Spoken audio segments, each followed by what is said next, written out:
हम किसी रास्ते पर चलना शुरू करें और हम अपना लक्ष्य निर्धारित कर लें कि हमें वहां तक पहुंचना है, लेकिन यदि हमारे मन में अपने लक्ष्य के प्रति विश्वास न हो और उस लक्ष्य तक पहुंचने का जो मार्ग है उसके प्रति विश्वास न हो, तो एक कदम भी रखना बहुत मुश्किल होता है। मन के भीतर बड़ी दुविधा रहती है कि क्या पता ठीक रास्ता है कि नहीं और मैं वहां तक पहुंचूंगा कि नहीं। तो जब संसार में भी हम कहीं पहुंचना चाहते हैं तो हम बहुत विश्वास से भर करके ही रास्ते पर चलते हैं। तो फिर अपने जीवन को अच्छा बनाने के रास्ते पर सबसे पहले हमारे मन में और श्रद्धा भक्ति तो होनी ही चाहिए। श्रद्धा और भक्ति हमारे जीवन में बहुत सकारात्मक सोच उत्पन्न करती है। हम छोटी छोटी सी बातों में उलझ जाते हैं, वो हमारी उलझन को आसान बनाती है, उसे सुलझा देती है। हम उलझते क्यों हैं? क्योंकि जो चीज जैसी है उसके हम सारे पहलुओं को न देख करके किसी एक पहलू को देखते हैं, और उसका वो जो एक पहलू नकारात्मक है उस पर हमारा ध्यान ज्यादा जाता है। जो सकारात्मक पहलू है उसकी तरफ हमारा ध्यान नहीं जा पाता है। श्रद्धा और भक्ति हमें हमारे उस सकारात्मक पहलू को भी बताने में कारण बनती है। हम वर्तमान में जो जीवन जी रहे हैं उसमें तो देखें तो कई बार ऐसा लगता है कि हमारे विकास का, हमारे उत्थान का कोई अवसर ही नहीं है। लेकिन भगवान के चरणों में बैठकर जब हम उनकी भक्ति करते हैं, उनका गुणगान करते हैं, तो हमारे भीतर एक विचार, सकारात्मक विचार उत्पन्न होता है कि नहीं, कितना कुछ भी हो लेकिन हम भी भगवान के जैसी निर्मलता और प्राप्त कर सकते हैं। ये जो श्रद्धा और भक्ति है वो सबसे बड़ा काम करती है कि हमारे भीतर उस सकारात्मक सोच को उत्पन्न करके और हमें ऊंचा उठाने में बहुत मदद करती है। कोई अगर अपने से हार जाए कि मैं तो कुछ कर ही नहीं सकता, मैं तो ऊंचा बन ही नहीं सकता, मैं तो अच्छा बन ही नहीं सकता, तो मेरी जिंदगी तो पूरी बुराइयों में निकल गई। कितनी तो घटनाएं सुनते हैं कि पूरा जीवन और बुराइयों में निकल जाता है, लेकिन एक क्षण भी उन बुराइयों से हम विमुख हो जाते हैं और अपनी अच्छाई के सम्मुख हो जाते हैं, और हमारे भीतर अपने जीवन को अच्छा बनाने का जो एक सकारात्मक विचार है वो अगर उत्पन्न हो जाता है तो कोई वजह नहीं है कि फिर हम अपने जीवन में निराश होकर के और अपने जीवन से हार जाएं। तो श्रद्धा और भक्ति ये एक बहुत बड़ा हमारे लिए उपकार करती है। हमारे जीवन को अच्छा बनाने के लिए हमें एक सकारात्मक सोच देती है। एक छोटा सा उदाहरण जिससे कि समझ में आए।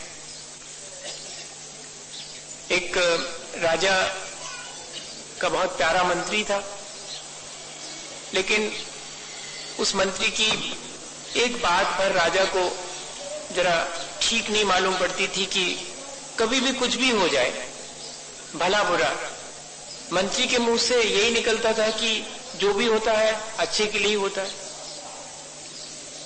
तो राजा को ये सुनकर के कभी कभी तो ठीक लगता था, लेकिन कभी लगता था कि ऐसा कैसे। एक बार ऐसा हुआ कि राजा की हाथ की उंगली कट गई, और जब राजा ने कहा कि मंत्री जी देखिए मेरे हाथ की उंगली कट गई, तभी मंत्री जी ने कहा कि जो भी होता है वो अच्छे के लिए होता। अच्छा, मेरी उंगली कट गई और आपको लग रहा है जो भी होता है वो अच्छे के लिए होता। अब तो गुस्सा आ गया। तो राजा ने कहा कि अच्छा, अब इसको मैं कभी न कभी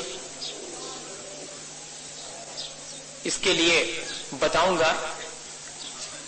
और गुस्से में आकर के उन्होंने कहा कि इस मंत्री को और कुएं में डाल दिया जाए, पड़ा रहेगा वहां पर। तो मंत्री को जब ले जाके कुएं में डालने लगे तो मंत्री ने यही कहा कि जो भी होता वो अच्छे के लिए होता। राजा को गुस्सा तो वैसे ही थी, और गुस्सा आया कि अभी भी वो यही कह रहा है मैं उसको कुएं में डाल रहा हूं, फिर भी कह रहा है कि जो भी होता अच्छे के लिए होता। छोड़ो। अब मंत्री की तरफ से ध्यान हटा करके राजा ने अपना 2-3 दिन के भीतर प्रोग्राम बनाया कि चलेंगे जंगल में और शिकार खेलने के लिए। तो राजा जाते हैं अपने और सैनिकों के साथ शिकार खेलने के लिए, और होता यह है कि वो सैनिक पीछे रह जाते हैं, राजा कहीं दूसरे रास्ते पर निकल जाते हैं और बहुत मुश्किल में पड़ जाते हैं। वहां पर जो भील लोग थे वो राजा को पकड़ लेते हैं। राजा बहुत सुंदर थे, तो वो ये सोच करके पकड़ते हैं कि इतना सुंदर व्यक्ति है और इसको अगर हम बलि चढ़ा देंगे तो हाँ, ऐसा कई लोगों को प्रचलित है। इस तरह की चीजें बड़ी अजीब अजीब तरह की चीजें हैं संसार में, आप आश्चर्य करेंगे। कल मेरे सामने से और वो बिल्ली एक चूहे को पकड़ करके निकली तो कई लोगों का मुंह बन गया। तो मुझे आश्चर्य हुआ कि जब किसी मनुष्य को मांस खाते देखते तब इनका मुंह नहीं बनता, उसके बाजू में बैठ के मांसाहारी होटल में खा लेते हैं। बड़ा मजा है ध्यान आपको कल का कैसा लग रहा था उस समय? कह रही है क्या? उसका तो वो भोजन है और हमारा तो भोजन तो शाकाहार, और हम खाने लगते हैं मांस, तो हमें घृणा नहीं होती देख करके और खाते समय भी। वैसे ही है संसार। अभी तो सुनकर लग रहा होगा कि कैसी वाली चीज सुना रहे हैं, वो बलि देने के लिए कह रहे हैं, ये तो ठीक नहीं है। चलो कम से कम इतना ही अच्छा है कि ठीक को ठीक मानते हैं और ठीक नहीं है उसको ठीक नहीं मानते, फिर भी करते हैं, ये बात अलग है। पर इतना ही गनीमत है कि ठीक को ठीक मान रहे हैं और जो ठीक नहीं उसे ठीक नहीं मान रहे हैं। ऐसा ना हो कि जो ठीक नहीं उसको भी ठीक मानने लगे। अभी इतना बचा हुआ है। यही श्रद्धा और यही आस्था है। अब क्या हुआ कि वो राजा साहब पकड़े गए और जब उनको ले जाया गया तो उनके हाथ की उंगली कटी हुई थी, तो रिजेक्ट, अब नहीं चढ़ाया जाएगा, उनके लिए नहीं मारा जाएगा। अब राजा साहब को लगा कि मंत्री है तो बहुत होशियार, सही कहा था मंत्री जी ने कि जो भी होता अच्छे के लिए होता है। अगर वो मेरी उंगली नहीं कटी होती तो आज तो मैं जान से ही चला गया था। फौरन वापस आकर के मंत्री जी को निकलवाया उसमें से, कुएं में से, और कहा मंत्री जी आपकी बात तो बिल्कुल सही निकली, लेकिन अभी भी मेरे मन में एक बात है कि मेरी उंगली कटी, मेरे प्राण बच गए, ये तो ठीक हुआ, लेकिन आपको मैंने कुएं में डलवा दिया, इसमें कौन सा अच्छा हुआ जो आप कह रहे थे कि कुएं में डालने से भी अच्छा हुआ? बोले राजा साहब अगर मैं आपके साथ होता तो मेरी तो चली गई थी, अच्छा हुआ कुएं में डाल दिया था आपने। जो भी हुआ वो अच्छे के लिए हुआ, आपकी उंगली का कटना भी अच्छे के लिए हुआ और आपका मुझे गुस्सा होकर कुएं में डालना भी अच्छे के लिए। बताइए ये सकारात्मक सोच है कि नहीं? ये कैसे पैदा होता है हमारे भीतर? ये श्रद्धा और आस्था से पैदा होता है।